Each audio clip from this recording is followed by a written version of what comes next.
Assalamualaikum warahmatullahi wabarakatuh. Kami dari kelompok 2 ingin menjelaskan mengenai teks anekdot sebagai media pembelajaran. Perkenalkan, saya Arifatul Islamiyah dengan NPM 1048.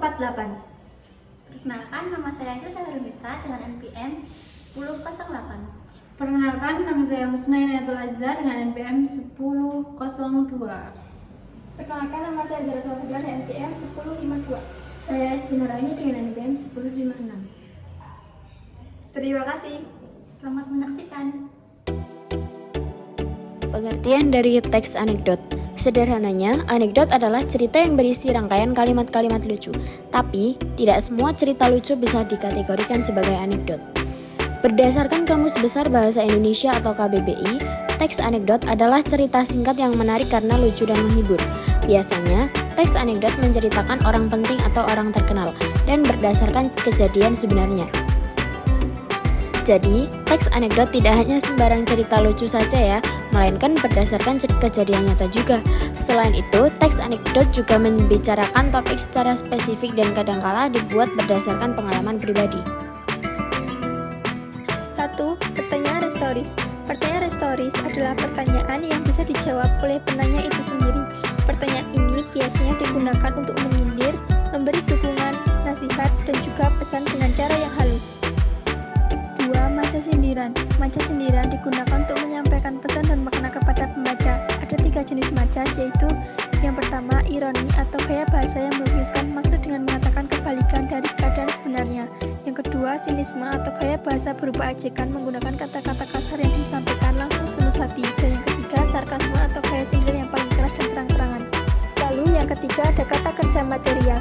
Kata kerja material yakni kata yang menunjukkan suatu aktivitas terkait dengan tindakan para tokoh dan juga alur untuk membentuk rangkaian peristiwa ataupun kegiatan. Yang pertama adalah orientasi. Nah, orientasi itu apa?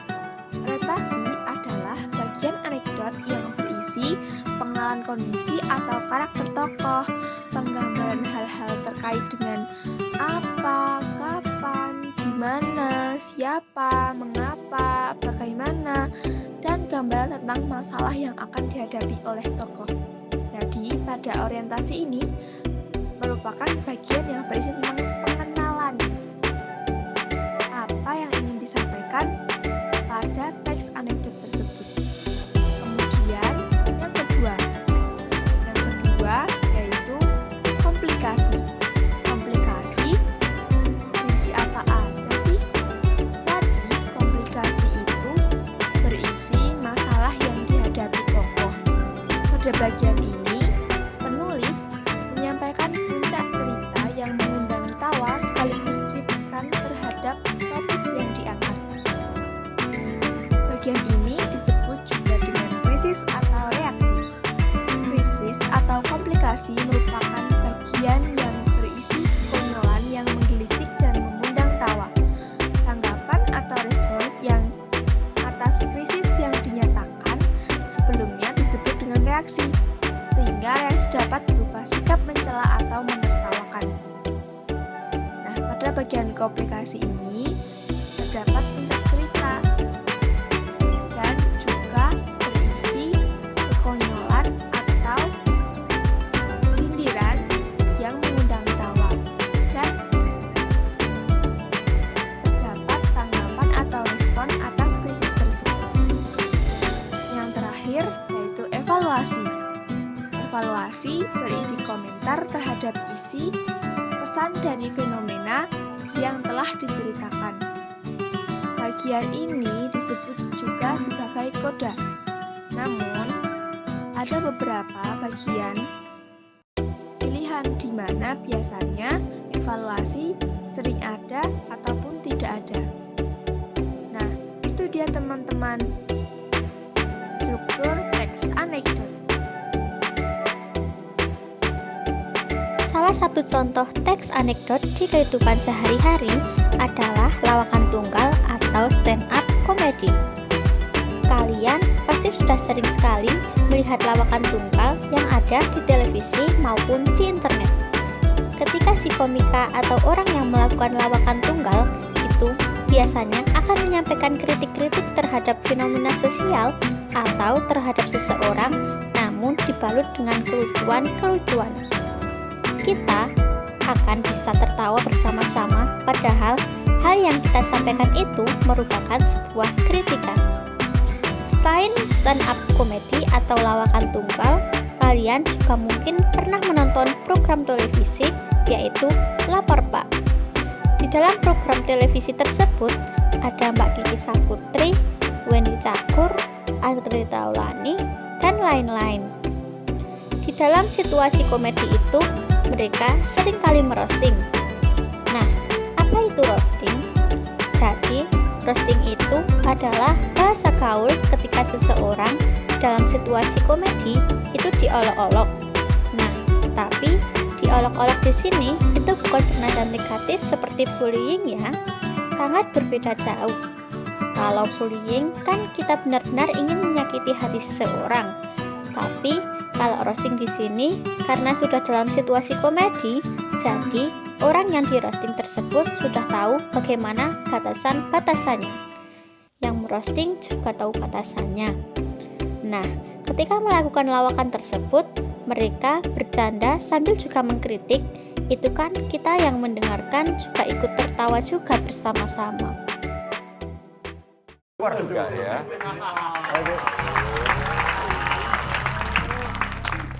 Maaf ya Pak, ada orang kecil datang. Iya Pak.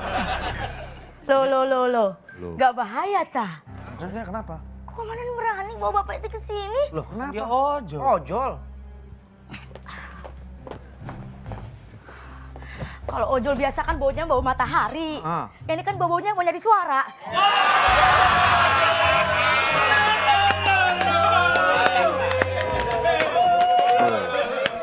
Muat lagi di sini. Muat, gua udah muat. Gimana ya? Ini saya kenal baik, Pak. Lu kenal? Kenal. Pak Ganjar Pranowo. Tepuk tangan dong buat beliau. Ini kalau baik-baik ini biasanya ada buntutnya ya? Sebentar, Pak, saya cek Pak. Ya. Bukan butuh di situ, bukan butuh di situ. Ya kalau misalnya beliau jadi ojol kan bukan jadi ojek online. Ojolnya, ojol Lalio, pilih aku.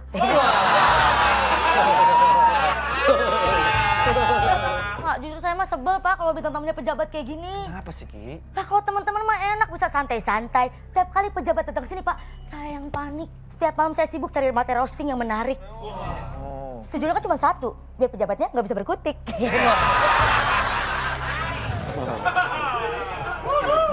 Ini kayaknya boleh nih di hipnotis nih. Tapi saya maklum sih Pak, kenapa banyak pejabat yang rela buat di roasting di sini. Karena kan kita semua tahu, Lapor Pak kan ratingnya tinggi. Nggak kayak hasil survei Bapak. Saya nggak tahu ya. Saya nggak dengar. Itu Kok siapa bisa ya? sih? Kok Saya bisa? tombol lampu Pak.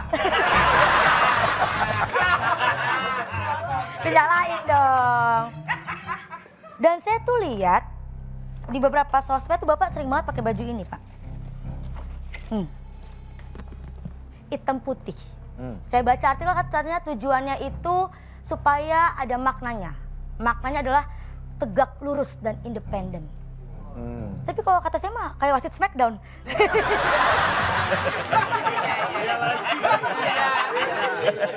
Tapi kata orang nggak.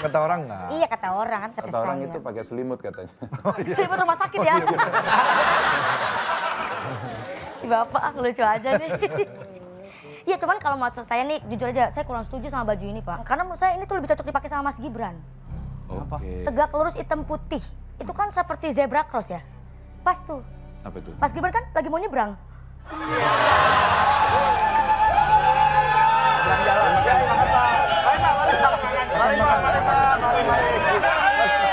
Hei. Wendy. Ya. Gibran Martin. Adiknya tadi. Lah suka naik motor kan mau nyebrang. Makasih Pak Dika. Saya udah takut. Kirain mana? Lu. Makan dulu. Silakan. Pong, nyalain mobil sekarang ya, Pong.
pada video teks anekdot tersebut, kemudian ditulis pada